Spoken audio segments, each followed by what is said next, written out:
Hi everybody, welcome back to the Practitioner's Workshop. I wanted to go over a couple of things today that are easy to confuse in the work, and that is the oil of metals and what in alchemy they call the radical humidity of metals, and the difference between that and the oils of metals that you would find in spagyrics, for example, which is essentially every metal is a salt in its essence, and so they can all be turned into different salts. There's a whole category of salts that each metal can be made into. The real common one is the salts of antimony, really popular among alchemists, spagyrics, and those salts there are many wonderful properties, and I'm not in any way discrediting any of the spagyric oils and salts of metals. It's just a different thing than the alchemical spirits and salts of metals. And so I just wanted to clarify that point a little bit so that there wasn't confusion. When you read Fulcanelli and he talks about the radical humidity of metals, it's different than the spagyric oil of metal, or the salt turned into an oil. Essentially, the spagyrics and alchemy were always side by side. Oftentimes the practitioners did both, but they would have a main focus in one or the other. And so the spagyric practitioners it was just a different practice. And what is different about the alchemy between the two, the difference is the matter used for the mortification and separation of the elements. And spagyrics is working on the element as it is. It's not changing the element's atomic structure. The element remains the element, but that element can be brought into conjunction with many things. It can be turned into oils and salts and all these other stuff, sulfates, sulfides. But when you're doing those operations, you're operating on the outside of the element. You may be separating it down to its individual atomic parts, as far as like each atom of that element is separated into individual atoms and then brought to a different state, whether fluid or gas or crystalline. And so those applications have many, many, many wonderful, wonderful properties, and they can be applied in the medicinal field in so many ways that the spagyric practitioners of old had knowledge of, that it was just starting to come back. And that kind of alchemy, that branch is awesome, totally awesome, and it's a great opening door for people to get into the work. The difference is in the work of metallic alchemy, when you instead of working on the outside of the atom, you're working on the inside of the atom, and as a result, it becomes necessary for your products that you use to be in a different category, because alchemy today, if it was a part of science, it would be called nuclear physics, because you're disassembling the atoms, separating their parts, consolidating the individual parts. And the separation of the parts does not destroy the structure of the part. Each part comes out as a whole thing, untainted, undamaged by the disassociation of the two. Three, actually. And so what ends up happening is, in alchemy, you have what they call mercury. And this, when they say mercury, I have to emphasize, although it's said many times, this substance is not a metal, and it's not mercury Hg. It's not the atomic periodic table mercury substance. It's called mercury because it looks similar and it behaves similar.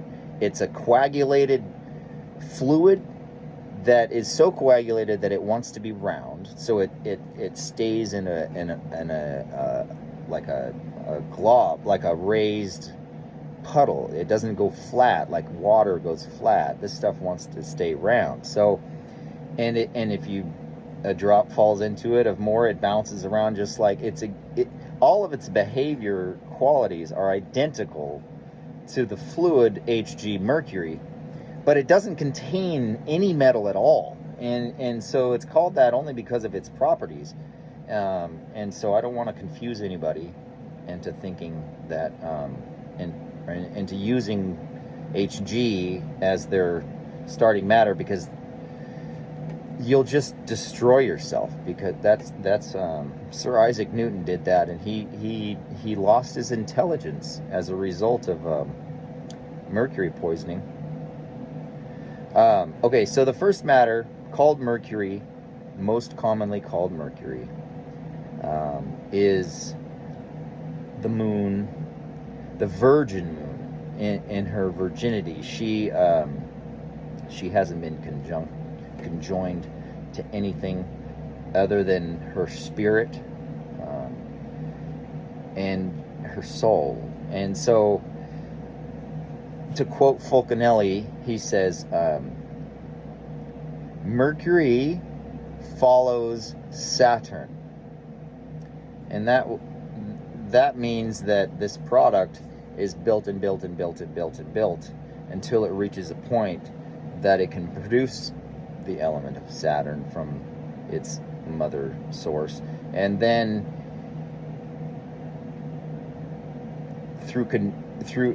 you take this newborn product that hasn't been joined to anything in its initial virginity, and you use it as the agent in the next operation. And that operation is a sublimation. And it's a sublimation of the actual first matter, which is never really mentioned. And so the product called the first matter is actually the second. Okay, so the product mercury must meet the old man. And the old man is shown many ways in the work, but the allegories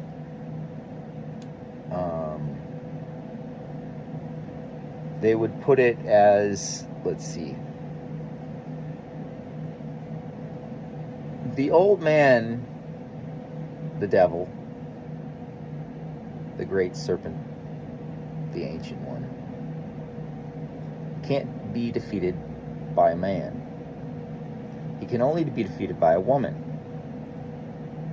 a virgin, dressed in her white robes, but a virgin that has been prepared. She's been through the preparations and prepared for marriage, but hasn't been married yet. And so in order to gain strength before her marriage, she must battle the devil. And in this battle against the devil, she regains her spirit. And that spirit is known or called most commonly Saturn, or the spirit of life in all things. In modern science, they have discovered this essence, and they call this essence dark matter. And so what ends up happening is she gets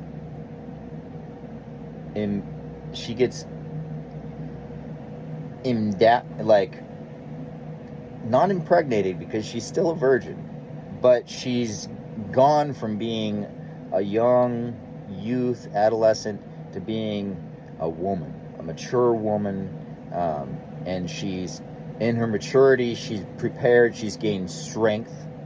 She's gained stability, and she now can hold her own against anything. And so this substance, it's the first key, and it's the key that opens doors. Without this key, you can't enter the garden. It's impossible, because this is the substance that distinguishes the difference between spagyrics and alchemy. In spagyrics, you have a million things at your service. You have all the oils and all the mercuries of all the plants and all the matters in nature, the organics. And so you can take a spirit of wine or a spirit, all these different things, and you can make your alkahest, and you can make your solvents, and you can resolve them into all these different things. This product is the alkahest of the alchemist, and it's different because this product, what happens is like attracts like in nature. Although science will, they because they misunderstand, they don't understand, they disagree. They think opposites attract, when in reality they don't. Opposites repel each other. This particular product, although it's born as an acid, when it's finally resolved into its final state, it's an alkahest. And this, because like attracts like, this particular substance is literally, completely, I'm not being figurative here, it's actually the nucleus of the atom. And so if I add that substance to anything, any material, it penetrates through all the layers to the nucleus, and in doing so displaces all the atomic shells on top of the nucleus. But what happens is each shell comes off as one whole material. The layer comes off as a substance, a matter. And so when you take this mercury, this alkahest, and you add it to an element, it penetrates into the element, through the element, and washing it is phenomenal. And like, if you add it to lead, which seems to be a dense product, it soaks right through it, like there's like water does to a sponge. But as it penetrates, each layer is released, and the key is that you can turn up the heat a little bit and take off the first layer, and turn up the heat a little more and take off the next layer, and so each layer comes off in sequence, which means that you can take these different products, these orbital shells of the atom, literally each orbital shell comes out one section at a time, and you can separate the substances into different vessels, and then you end up with three different things. The first thing that comes out is so volatile that you can't condense it. It's the mercurial essence of the thing, and that varies depending on what the substance you start with is. Some of the vast majority of products, that essence is going to be dark matter, which is the halfway between. It's not wet and it's not dry. It's not an alkahest and it's not an acid. And that gas, if you want to capture it, you have to bubble it into something, and that gets bubbled into the matrix of nature. And the matrix of nature is the second mercury. The confusion is because the word mercury is used so many times by the alchemists that there is one mercury, and there isn't. There's two. The first mercury is the moon, and the second mercury is the star. And so you have the bath of the moon and the stars, and so you start with the first mercury. It unlocks the element. It's the key. And then, now that it's been unlocked, you have to give it structure again. And so the star is mercury that has a crystalline structure. It's been developed further. It's more mature. And once it has the crystalline structure, and in my last video I drew a picture of it. It's a hexagram or hexagon. It's one inside of another, and around the outside of it looks like a braid, two ropes going back and forth into each other like two snakes. I mean, literally, that's what it looks like. And so you have a hexagon with a hexagon around that, and then you have a braid around that, and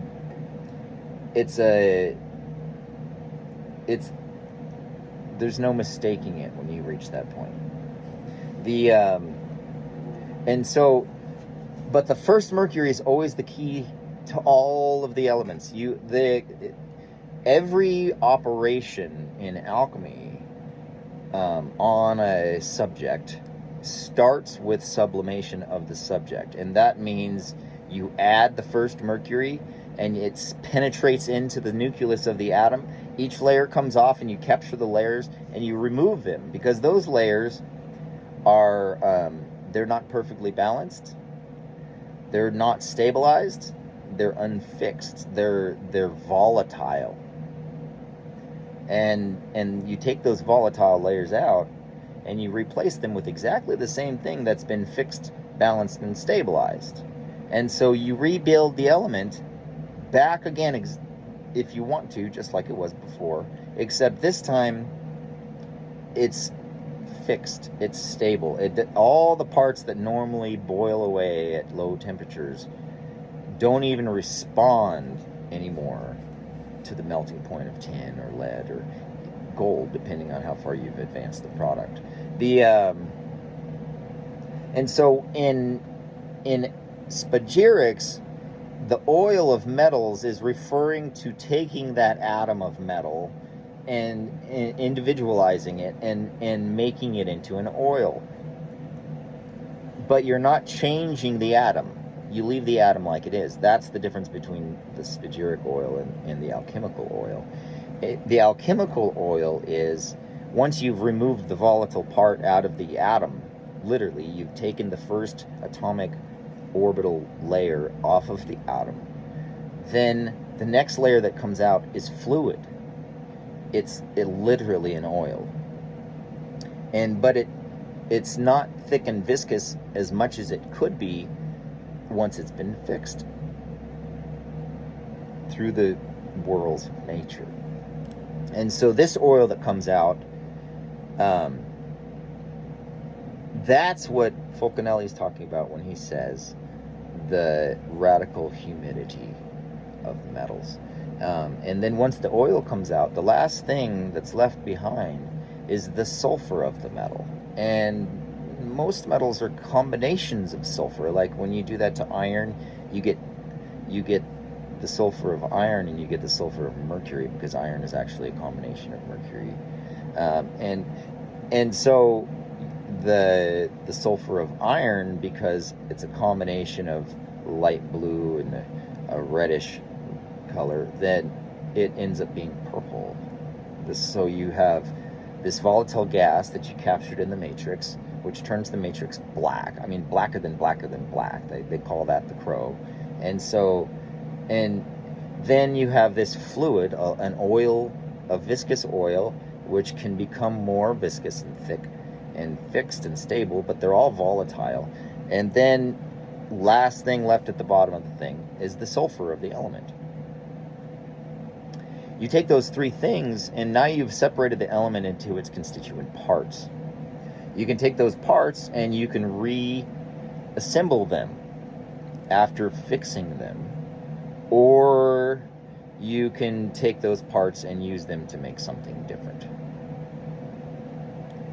And